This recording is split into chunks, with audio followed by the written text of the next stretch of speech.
Hey everyone, this is Ms. Saunders here, and today we are going to be talking about logos or appeals to logic and reason.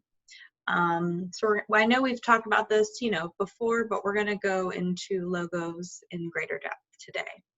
So first here is a quote from the chapter Appeals by John Mach in the book Inventing Arguments. And this quote says, here, I'll move my screen. So kind of to answer the question, what is logos? So in academic writing, it's not the mounds of data, but the appeal to logic that matters most. So in the reading Masters of Love, we saw a lot of data present, right? Which is kind of an easy way to identify how logic is operating, right? It's like, okay, if 3 out of 10 or 5 out of 10 marriages fail, that's obviously showing us in a reasonable way that many marriages or many relationships do not work out.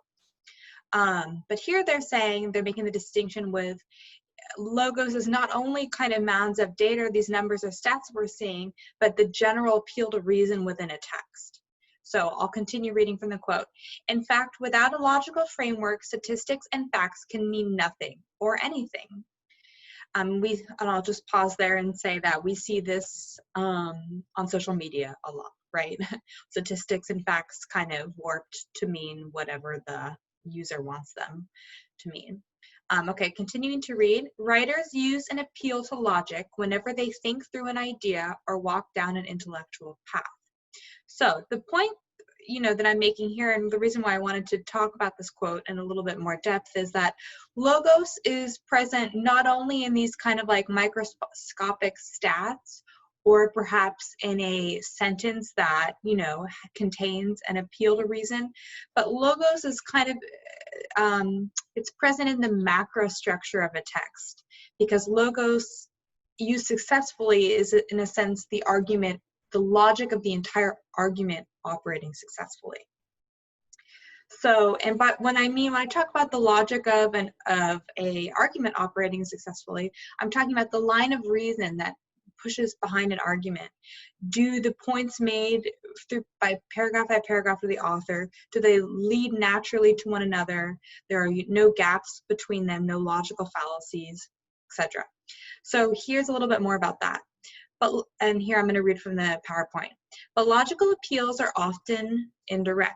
The writer often establishes a subtle line of reasoning, a series of logical steps or premises that lead arguer and audience to a main claim.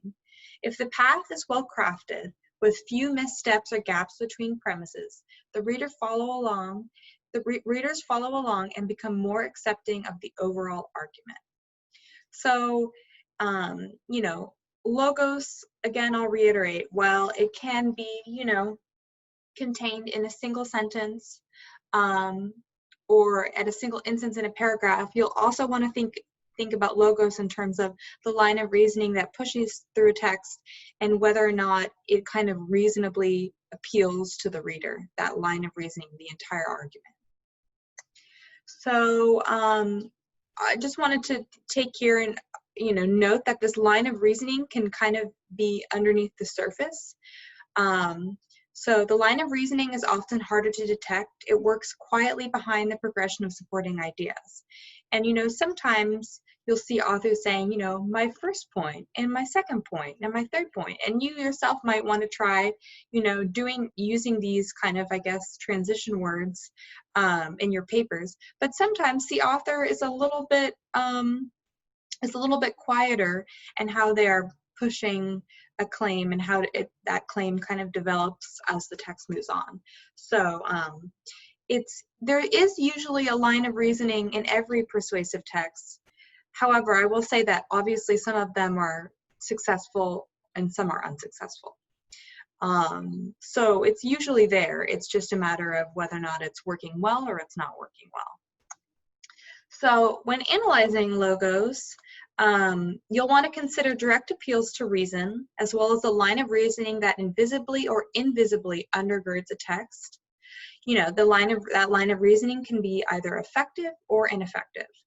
And just for a little exercise in applying this knowledge, I thought you guys could take this opportunity to pause this lecture and skim the paragraphs of Letter from Birmingham Jail by Martin Luther King. Try to follow the line of reasoning as he moves from point to point, and consider what makes that, line of reasoning successful. So yeah, again, I'd suggest pausing it now and going back and skimming it and trying to think about how he's constructing his argument on a macro or broader level. In addition to having, of course, plenty of sentences where he's making, more micro appeals to reason. Okay, so I thought hopefully you've gone back and looked at MLK's Letter from Birmingham Jail and gotten a little bit of idea of how logic is operating in that text. But right now, I thought we could go over some different texts and show you different ways in which logic can work. So right here, I have basically a 3-line argument, which is called a syllogism. And it's basically, it's something that came from the ancient Greeks.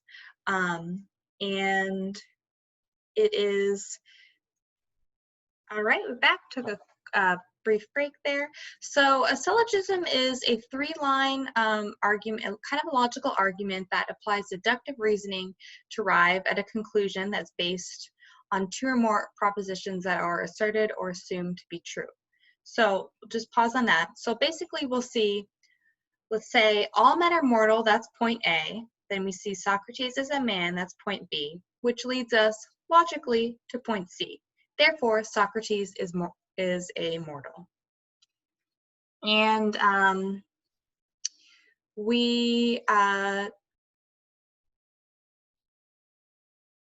so we may validly conclude that Socrates is immortal based on these statements. So here we see a line of reasoning, right, which pushes through the several points and leads us to the conclusion. Ultimately, Socrates is immortal, right? We don't see any gaps or missteps, right, in how we arrive to that last point, because all men are mortal, Socrates is a man, therefore Socrates is mortal. Okay. So here is another quote from Susan B. Anthony, A Woman's Right to Vote. So she's someone who is very much advocating for women's rights in a time in which they were largely denied democratic representation. So I'll read from the quote here, and then we'll think a little bit about how logic, or a logical appeal or a line of reasoning is present here. So it was we the people, not we the male citizens, nor we the It was we the people, not we the white male citizens, nor yet we the male citizens, but we, the whole people, who formed the Union. And we formed it not to give the blessings of liberty, but to secure them. Not to the half of ourselves and the half of our posterity, but the whole people, women as well as men. And it is a downright mockery to talk to women of their enjoyment of the blessings of liberty, while they are denied the use of the only means of securing them provided by this democratic Republican government, the ballot. Okay, so here we have some claims that kind of naturally lead us to the final point. And I believe in this case they are successful. I don't see any gaps or missteps, right? And of course, ultimately this movement was successful because women were ultimately given the right to vote, as we know. So the first point here, basically, I'm looking at the first sentence, which is connected with a few semicolons. It wasn't only a certain group of people, right, who formed the Union. It was everyone, okay? And the second sentence, and we formed it not to give the blessings of liberty, but to secure them.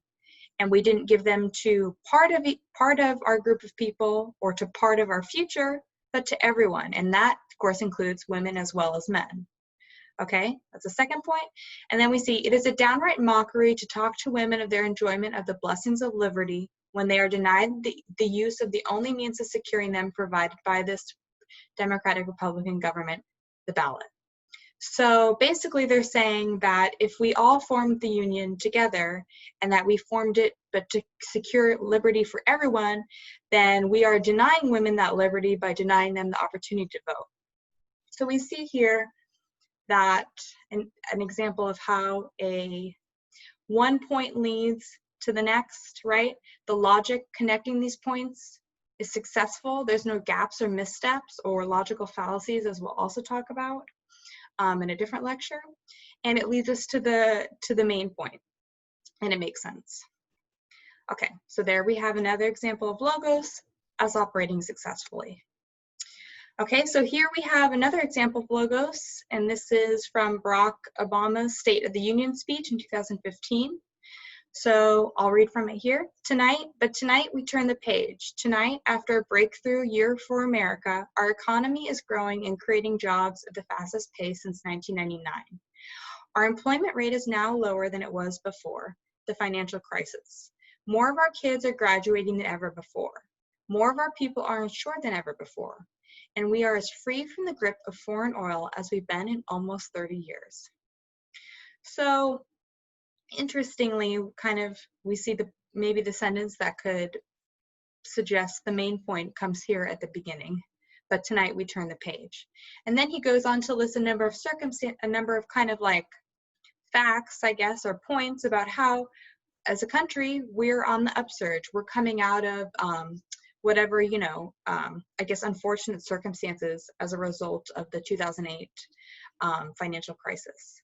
And what he's saying here is we're really turning a page. And he gives a number of factual examples to indicate how we're doing so. So the reader comes to reasonably kind of agree that yes, we are turning the page. So let's look back at our definition of logos. So writers use an appeal to logic whenever they think through an idea or walk down an intellectual path. The writer often establishes a subtle line of reasoning, a series of logical steps that lead the arguer and the audience to a main claim. If the path is well crafted, readers follow along and become more accepted of the overall argument. So I think here we have three examples with a syllogism, the quote from Susan B. Anthony's A Woman's Right to Vote, and from Barack Obama's State of the Union speech. We have examples of paths that I believe, personally, are well crafted. So these are logic. This is logic operating successfully. And ultimately, as a reader, you're like, oh yeah, this seems very reasonable. These are strong, valid points. And I'm inclined to probably believe this as I'm reading. All right, everyone. So just to kind of wrap up, I think in the world today, I think we see a lot of pathos, in social media and the opinion articles that are written in first-person pieces. But I think in terms of thinking about whether or not a text is rhetorically successful, I think logos might be one of the most important ones. At least that's what a lot of academics have said. Just in terms of it, if the logic of your text can appeal to a reader successfully in terms of it pushing through a successful line of reason, then you've really probably succeeded in convincing your reader of something. Of course, that depends on your intended audience as well, which is something that we will talk about in future weeks. But one of the nice things about logos is that ideally, in a perfect world, right, reason should speak to everyone. It's not some appeals. I think you really have to think about your audience when you're implementing them.